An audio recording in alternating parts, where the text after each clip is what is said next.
everyone, welcome back to my channel, or if you're new here, welcome. My name is Becca and I make videos all about how you can live a more ethical, sustainable, and intentional life. So for today's video, I'm going to be sharing with you 10 wasteful things that I still buy or do, even though I try to live as sustainably as possible, because I'm not perfect. I don't want you to think I am. No one is perfect at being zero waste. Literally, the term zero waste is such a misnomer because we live in societies and systems that are designed to create waste, so as individuals, we can get as close to that zero as possible, but we will never actually achieve it. So I wanted to make this video to remind you all that no one is perfect, but also I think it's important to be aware of the areas of your life that you create the most waste, because then you can always be thinking about how to improve those areas. I know I am always trying to improve my own sustainability practices, so creating this video has been a great way for me to check back in with that. And finally, I do want to give credit where credit is due. I watched Sedona Christina's video on this topic about a year ago, so that is where I got the idea from this, and I highly encourage you guys to check hers out as well. I have it linked down below, but I did try to include different things from what she said so this video would still be helpful to you all. So with all that said, let's get into it. So my first wasteful item that I still buy is packaged food, and this could actually probably be like 100 different items, but I just put it all together because food in general has been the hardest area of my life to cut down my waste in. I am a busy college student, so it's hard for me to find the time to, make granola bars and oat milk every single week, and there also aren't any bulk stores very close to me, so even getting the ingredients to make those things is difficult as well. And I was finally starting to get a little bit better at this back in February. I bought lots of my staple items from Whole Foods and I was feeling great about that, but then the pandemic hit and I had to come back home, and I don't even think bulk stores are open anymore, so that has just not been my priority right now. And like I said earlier, I don't feel guilty about that, but I do just want to be aware of it, so hopefully at a later point in my life when reducing my food waste is more feasible, I can continue to improve in those areas. The second wasteful item that I still buy is stationery products, specifically pens. As you may know, I love to bullet journal, and while some people might be content just only using sustainably sourced wood pencils in their bullet journal, that just doesn't cut it for me. I really like to get creative with different pens and tapes and papers and things like that, and bullet journaling is just such a great thing for my mental health and just my overall well-being that it's not something I'm willing to sacrifice on. I've talked about that in my bullet journaling 101 video, which I'll have linked if you want to watch that. So I do buy, plastic pens and things like that, but of course I do try to be conscious of my consumerism, making sure that any new pen or supplies that I purchase, I think, how much am I going to use this? Is this something I really need? Or is this something that's really going to improve my bullet journaling? So I don't just buy things, willy-nilly because it's the newest bullet journaling trend or something like that. I honestly don't have the money to do that anyway, so I just try to be conscious of how often I'm consuming those things. The third item is kind of related to stationery supplies, and that is craft supplies. I used to be pretty big into creating DIYs. I used to watch all of those old beauty guru DIY videos on YouTube. That is how I really first got interested in YouTube, actually. And I still like to make DIYs and stuff, but I'm sure that the way craft supplies is produced is just neither ethical nor sustainable, and I don't really see any alternatives. You can thrift some craft supplies, but personally, the thrift stores I go to the most often aren't really well stocked in those areas. And so then the times I do happen to be at thrift stores that do have yarn and miscellaneous crafting supplies, I'm not usually there when I'm thinking about the craft supplies I need to be buying. So hopefully the next time I go to one, I think I will just go ahead and stock up on some different craft supplies, because I like making things and I like making home decor and stuff like that, but I do want to do it as sustainably as possible, of course. The fourth wasteful thing I still buy is skincare, specifically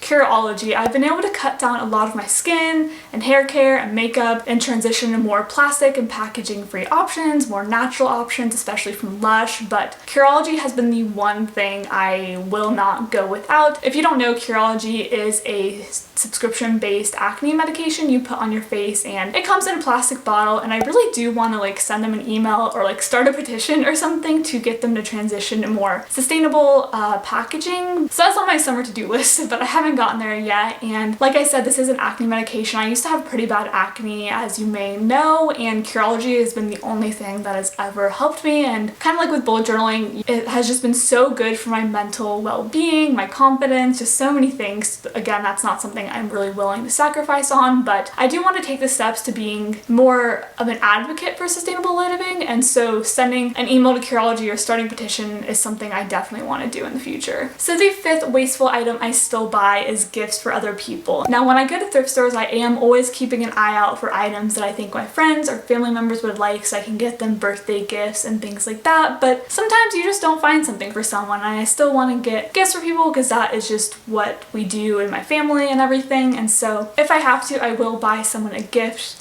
that, you know, may not meet the standards I would buy if I was buying it for myself, but since I'm buying it for someone else, I do want to make them happy and get them something they really want. So an example would be for Father's Day, I got my dad a gaming chair off of Amazon, and I have no idea where or how it was produced, and you know, that doesn't sit well with me, but it was for someone else, and I can't expect everyone else in my life to adhere to the same standards of living that I do. So when it comes to things for other people, I will take some leniency there. And the sixth wasteful thing I still do, I just kind of touched on, and that is online shopping. I've recently started to get a lot more into online thrifting, which I think is wonderful in terms of not letting, you know, the actual clothing resources go to waste, but I think it is important to be mindful of, you know, these things are getting shipped, and there's a lot of resources and emissions that come with shipping and transporting items. So I really try to use online thrifting just for very specific things that, you know, I can't really find in a normal thrift store. So for example, I recently ordered a pair of bathing suit bottoms, which swimsuits are probably one of the hardest things to find secondhand, so I don't feel bad about that purchase. However,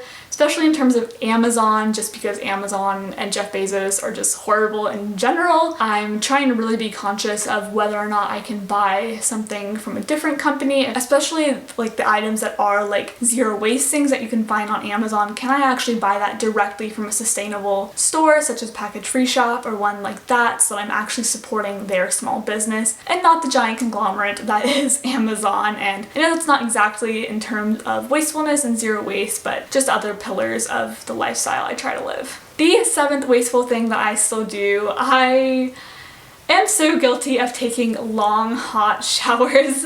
This is something I've tried to get better at. I mentioned taking shorter colder showers is a great eco-friendly thing you can do in one of my past videos, which once again I'll have linked up here, but this is just the hardest thing for me for some reason, and this is something on the list that I definitely can improve. One thing that does help me is I have time limits set on some of my apps, so usually by the time I'm taking a shower at night, I've maxed out like my Spotify time for the day, so I'll hit like the extend for 15 minutes. So then once I'm in the shower and my music stops playing, I know that I've been in there for 15 minutes and need to hurry up. So that helps me a little bit, but I really need to improve this area of my life. The eighth, that is 8 fingers. The eighth wasteful thing I still do, and again, this one is one I really need to improve, is I don't really know how to work air conditioning units. That sounds really stupid. Like, I understand that, like, you know, you press down for it to be colder and up for it to be higher, but I know there's like optimal degrees you should set your AC at, like during different times of the year, so that you're using less energy, but I just like haven't figured out what that is. This is something I just need to take the time to actually sit down and Google one of these days, but I just haven't yet. So this is one of those areas I definitely can improve, and that's why I think it's important to just kind of always try to be aware, you know, kind of auditing like your own life and how you can be more sustainable. And these last 2 things are things that I definitely don't feel guilty about. These are just things we all have to do, but I wanted to mention them just to make sure you all aren't feeling guilty about these areas as well. So the 9th wasteful thing I still buy, which like I said, you should never ever feel guilty for, that is medicines, medications, prescriptions.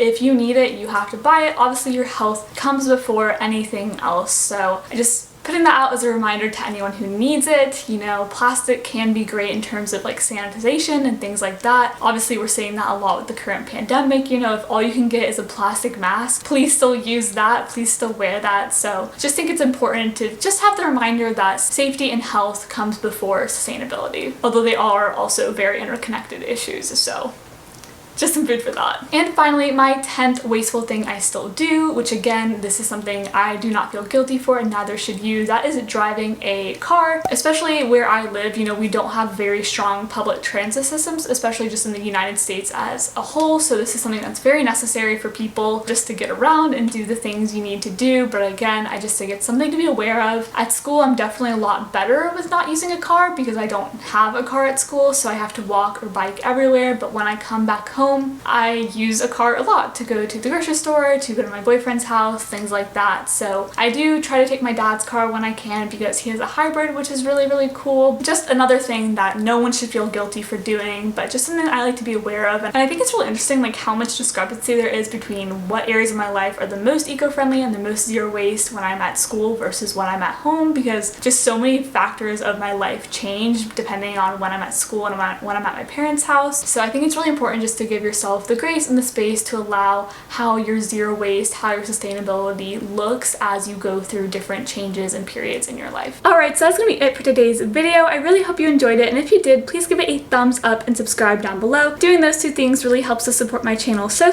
much. And you can also leave me a comment, maybe letting me know what areas of your life you're still working to reduce your waste in. I would love to know, and I also respond to every single comment I get, so I would love to have a conversation with you all. You can also go follow me on Instagram. It is just at becca.gargiulo, and up here on the screen in a few seconds you're going to see 2 videos that I think you would enjoy watching, so please feel free to watch either one or both of those. And with all that said, I hope you are all staying safe, staying happy, and I hope you have a wonderful, wonderful day. Bye!